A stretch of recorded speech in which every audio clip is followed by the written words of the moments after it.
Last ইয়ারে ছেলেটা হওয়ার পরে আমি তেমন কোথাও আর বের হই নাই। আমার সব সময় মনে হয় আমি একদম ঘরবন্দি হয়ে গেছি বাচ্চাটার জন্য।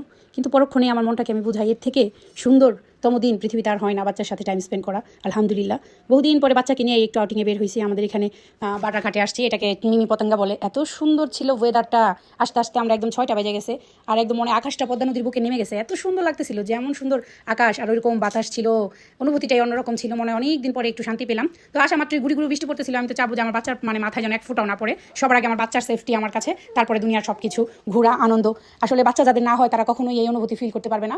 যাদের এখনো বাচ্চা হয় না, এই কোনো রকমের কোনো প্রবলেম আছে, আল্লাহ তাআলা সব মেয়েদের যেন সন্তান দিয়ে দেয়। কারণ সন্তান হইলেই একটা মেয়ে পরিপূর্ণ সে মাতৃত্বের স্বাদ পায় আর বুঝে যে তার জীবনের সার্থকতাই এটা। একটা মেয়ে মানুষের বাচ্চা হওয়ার পরে তার জীবনের পরিপূর্ণ জন্ম হয়, সার্থকতা হয়। কারণ সে তখন বুঝতে পারে যে জীবন কি আসলে নতুন করে অনুভব করা যায়। তো আমরা একদম একটা রেস্টুরেন্টে এসে বসলাম। রেস্টুরেন্টটা সুন্দর, কিন্তু প্রচণ্ড গরম, কারেন্ট ছিল না। তো ওনারা এই জানালাগুলো খোলা যায় না। যদি জানালাগুলো খোলার সিস্টেম থাকতো তাহলে একদম পদ্মা নদীর সব বাতাস আসতো, একদম নদীর পাড়ে ঘেঁষানো রেস্টুরেন্টটা। তারপরে আমরা যখন প্রচণ্ড গরম লাগতেছিল, আমরা কোক নিছি বাচ্চাদের জন্য, তখন ওরা বললো তাহলে আপু উপরে যাই বসতে পারেন। উপরে মোটামুটি ভালো ওয়েদার, বাতাস আসতেছে একদম হুড় করে। পরে আমরা ভাবলাম তাহলে উপরে যাই। সবাই বললো তাহলে চলেন মামি। এরপর আমরা বের হয়ে পড়লাম উপরে যাওয়ার জন্য। এই যে অমর বাবা তার ভাইকে নিয়ে উঠতেছে, আমরা একে একে সবাই উপরে উঠে যাবো। সিমরান মনা উঠতেছে, সবাই খুশি ছিলাম। আমি আসলে আমার আব্বুর বাসায় থেকে আউটিংয়ে বের হয়েছি। একদম আব্বার বাসার সাথেই আমার শ্বশুর বাড়ি ছিল, রাস্তার এপার ওপার। তোমাদের একদিন দেখাইতে চাইছি, ভিডিওটা ওইভাবে করতে মনে থাকে না আমার, কতটুকু দূরত্ব আমাদের বাসা, সেই জন্য একদিন দেখাবো। আমরা আসছি, তারপরে সঞ্জু আর সিমরানও আসছে। ওরা রাতের বেলা থাকে আমার শ্বশুর বাড়িতে, আর সারাদিন আমাদের বাসায় এরকমই চলতেছে। আর বউ তো আছে সাথে, আমাদের বউ আসছে, নুসরাত আসছে ঢাকা থেকে। সবাই ভাবলাম যে আমরা একটু এখান থেকে ঘুরতে যাই, একদমই প্ল্যানিং ছাড়া হুট করে সবাই বের হয়ে পড়ছে। আসলে প্ল্যানিং করে না তেমন বের হওয়া হয় না। তো একদম দোতলার উপরে ছাদ থেকে এখানে একটা স্কুল, এটা সম্ভবত বাররা প্রাইমারি স্কুল, না হয় হাই স্কুল। সম্ভবত এটা হাই স্কুল, কারণ প্রাইমারি স্কুল এত বড় থাকে না। এটা বাররা হাই স্কুলই হবে, একদম ব্যাক সাইডে। ওয়েদারটা এত সুন্দর ছিল, আর চারদিকটা এই যে দেখো এখান থেকে ভিউটা। আমাদের বৌমা ছবি তুলতেছে, সাঞ্জু ফটোশ্যুট করে দিচ্ছে, আর একদম পদ্মা নদীটা দেখতে। আর এত বাতাস আসতেছিল, আলহামদুলিল্লাহ এখানে এসে প্রাণ ঠান্ডা হয়ে গেছে, মনটা একদম শান্ত হয়ে গেছে। এখানে অনেক মানুষ ঘুরতে আসতেছে, শত শত মানুষ আসতেছে অনেক দূর পর্যন্ত। এই জায়গায় আপনার বেড়া দেওয়া, একদম বাদ দেওয়া যেটাকে বলে, অনেক সুন্দর করে দেওয়া, যেন নদী আর না ভাঙে। তারপরও নদী ভাঙা তো আর থামানো যায় না, যদি না চায় তাহলে কোনোভাবেই এটা থামবে না। নদীর বুকে সব কিছুই বিলীন হয়ে যায়, এরকম অনেক হয়েছে আগে পরে।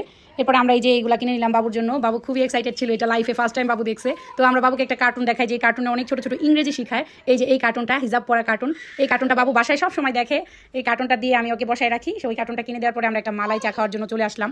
এত বেশি মজা ছিল ভাইয়ার মালাই চাটা। তো আরেকটা ভিডিওতে ভাইয়ার ভয়েসটা আমি দিয়ে দিব। ভাইয়া তার নাম বলেছিল, যে আমার নামটা মনে নাই, কিন্তু ওনার ভিডিওর ভয়েস দেখলে হয়তো বা তোমরা বুঝতে পারবা। আর খুবই ভালো চা বানায়, খুবই ভালো চা বানায়, আর লোকটাও ভালো। আমরা অনেকটা টাইম দোকানে বসে চা খাইলাম, কিন্তু আমার মনে হচ্ছিল কি আমি একদম নদীর পাড়ে বসে চাটা চুমুক দিই। কিন্তু তখনও গুড়ি গুড়ি বৃষ্টি, আর ছোটো বাচ্চা, এত ছোটো বাচ্চা নিয়ে তো একদম নদীর পাড়টায় বসা যায় না। আমার অনেক ভয়ও লাগতেছিল ভেতরে। চাটা এত মজা ছিল আলহামদুলিল্লাহ। আর আমি ভয়েস ওভার দেওয়ার সময় আমার বাচ্চাটা অনেক আমুকে ছাড়াও থাকতেই পারে না, মায়ের ব্যাটা। চাটা আমার খুবই পছন্দ হয়েছে, প্লাস অনেক দিন পরে প্রিয় মানুষদের সাথে একটু বের হয়েছি, ভালো লাগতেছিল। পরে সিমরান আবার এখানে দাঁড়াইছে পেছন থেকে, ওর একটু ভিডিও নিছি। আমার কোনো ভিডিও করতে একদমই লাইক করে না, সে আমার মতো হয় না, সে হয়েছে পুরোপুরি তার বাবার মতো। আমার ছেলেটা আমার মতো, আলহামদুলিল্লাহ সব কিছুই আমার ছেলের আমার মতো। তো আমার বাচ্চাদের তোমরা দেখে অবশ্যই ভিডিওতে মাশাআল্লাহ বলবা। অনেকটা সময় কাটালাম আমরা একসাথে। বৌমা তো আমার ছেলেকে কুল থেকেই নামাইতে চায় না, মামুনকে বলতে হবে যে আনাস তো নিয়ে যাচ্ছে তোমার বউকে। সুরায় সব বাচ্চাদের সাথে একদম বন্ধুত্বপূর্ণ সম্পর্ক। সে যে ভাবি, একদম বড় ভাবি, এই বাসার বড় বউ, তা একদম বোঝা যায়। বড় বউদের একটা আলাদা গুণ থাকে, এটা আসলে অন্যরকম। আর সুরায় হয়েছে ওইরকম একটা মেয়ে, আলহামদুলিল্লাহ সবসময় ভালো থাকো মা। আমাদের সাথে খুবই ভালো সম্পর্ক সুরায়ের, যদিও শাশুড়ি আমি ওর, কিন্তু শাশুড়ির মতো রিলেশন না আমাদের। ভাইস্তে আর চাচি অনেক বড় ছোট না, আলহামদুলিল্লাহ। আর আমি যেখানে যাব সেখানে কেনাকাটা হবে না তা তো হয় না, কারণ আমার টাকা হাতে থাকলে আমি কতক্ষণে খরচ করবো। তো বাচ্চাদের বলতেছিলাম সবাই একটা করে মাটির ব্যাংক নিয়ে, আমি তোদের কিনে দিব। আর আমার অনেক আগে থেকে বিশেষ করে ব্যাংক জমানো খুব পছন্দ। ইভেন আমার মেয়েটাও আমার কাছ থেকে এই জিনিসটা শিখছে। সে প্রত্যেক বছর 2-3টা ব্যাংক জমায়। সে তার হাত খরচের টাকা স্কুল থেকে বাঁচাইয়া তারপর সবাই দেয়, নানা ভাই, মামা, আঙ্কেলরা, তারপর দাদু বাসায় অনেকেই দেয়। ওর একটা দাদা ভাই আছে, আমার ছোটো মামা শ্বশুর সবসময় আমার বাচ্চাদের টাকা দেয়। ছোটো মামি, ওগুলো আমার ছোটো খালাম্মা, আমার খালা শাশুড়ি, খালা শ্বশুররা আমাদের বাসায় আসলে ওই সব টুকিটাকি টাকা সে জমায় প্রত্যেক বছর। এর জন্য আমি আমার বাচ্চাকে এই জিনিসটা শিখাইছি, কারণ আমিও ছোটোবেলা ব্যাংক জমাইতাম। এরপর ওদের সবাইকে একটা করে ব্যাংক গিফট করেছি, 5টা ব্যাংক কিনছি। আমার জন্য তো আমার কিছু কিনতেই হবে, এটা কি কখনো পসিবল যে আমি কিছু কিনবো না? এই যে মাটির হাড়ি দেখতেছো, এগুলো এত দাম চাইতেছে, 500-600 টাকা করে দাম চাইতেছে। দাম শুনে তো আমার মাথা ঘুরছে, কিন্তু আমার তো নিতেই হবে। ব্যাংক নেওয়ার পরে ওনাদের বলতেছি যে আঙ্কেল 2টা 500 টাকা রাখেন। লোকটা হাইসা দিছে, বলছে মা আমাদের এগুলো আনতে অনেক খরচ হয়, এগুলো তো আমরা অন্য জায়গায় থেকে আনি, আমরা তো এটা বানাই না, আমরা বানাই এই যে নর্মাল মাটির যেগুলো ওইগুলা। তারপর আমি কাকিরে বললাম যে কাকি দিয়ে দেন, প্রথমে দেয় না। এরপর আমি অটোতে উঠা যাই আবার ফেরত আসছি নেওয়ার জন্য।